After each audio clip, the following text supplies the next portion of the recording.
Presidential Anti-Organized Crime Commission o Department of National Defense giklaro nga dili pamulitika ang ilang gihimong pagronda ug pagpaundang sa operasyon sa usa ka steel mill plant sa Taguluan, Misamis Oriental.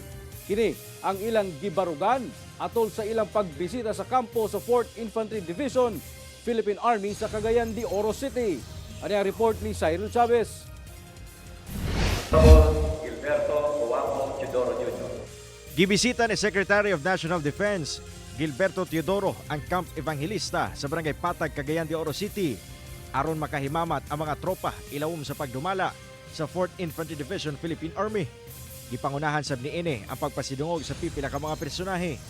Nahisgutan sa opisyal ang nahitabo sa Negros Occidental kung asa napatyan sila og tropa nga miresulta sab sa pagkamatay sa 19 ka mga individual nga gituho ang mga miyembro sa NPA. Saad ni Teodoro nga dili niya pasagdan ang tropa atol sa pagpatuman sa ilang tahas. Tinutulungan ko po mapalawak, mapalakas, mapalago ang Armed Forces of the Philippines, makatatag tayo ng credible external deterrence while maintaining stable internal peace and security.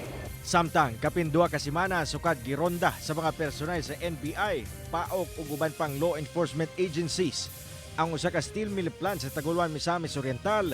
Gibarugan ni Presidential Anti-Organized Crime Commission Executive Director Yusek Benjamin Acorda nga ubay-ubay ka mga kalapasan ang ilang nakita sa mong plantasyon.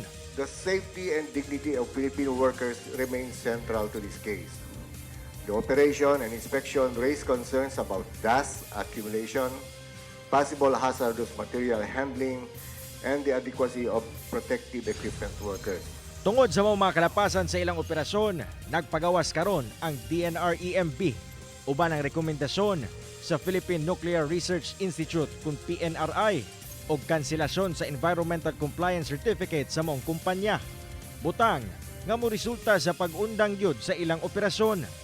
Imbestigahan sab kuno sa DND ang PIVDEC kung paunsa nakalusot ang operasyon sa mong plantasyon. Hindi pwedeng lumusot kung walang kapabayaan o kaalaman ang manager ng kahit sinong industrial estate. Ikaw, let's say, ang taong simple na nagpapa-arendar ng bahay, nagpapa-renta ka ng bahay, ikaw landlord, hindi mo pwedeng sabihin na ang tenant ang bahala na mag-comply sa environmental regulations or city or municipal ordinances. Ikaw may-ari ng bahay. Sa kabahin sa problema sa sobra 300 ka mga trabahante nga nawadan og trabaho, gipangitaan na kini og paagi sa DOLE, DSWD, lakip na DOH aron masuta ang kahimtang sa ilang panlawas. So tomorrow, we'll be doing the blood work to really further determine kung may exposure ba talaga or may ill effects ba. Giklaro sab sa PAOK ug DND nga walay sagol pamulitika ang ilang pagpaundang sa operasyon sa mong steel mill plant. Kini labi pa nga gipanag-iyahan ni Tony Yang nga igsuon ni Michael Yang kinsa kaning advisor ni kaning presidente Rodrigo Duterte. With regards to pamumulitika, wala po sa vocabulary po ng PAOK yan under my leadership.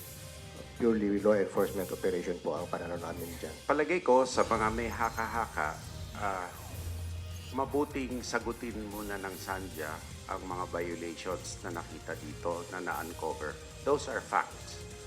Yung pabumulitika is speculation. Kenong duman nga sa milabayng semana, gibuhian na ang 69 ka mga Chinese national ug usa ka Pinay subay sa desisyon sa National Prosecution Service. Humana pa matud-an nga wala nga nalambigit sa paghupot, pag-distribute o pag-manufacture og radioactive materials ang mga dinakpan. Sa mong desisyon, mubo lang ang tubag ni Teodoro. Hindi po kami magbibigay ng personal na reaksyon dahil jurisdiction po nila yan. Pero sa lumalabas po dito, sa mga findings namin, ito na po ang sagot sa further investigation. Sa tingin ko, more than sufficient na ito para masagot yon. Kauban si Jaybert Pairat, Cyril Chavez, 1 Mindanao.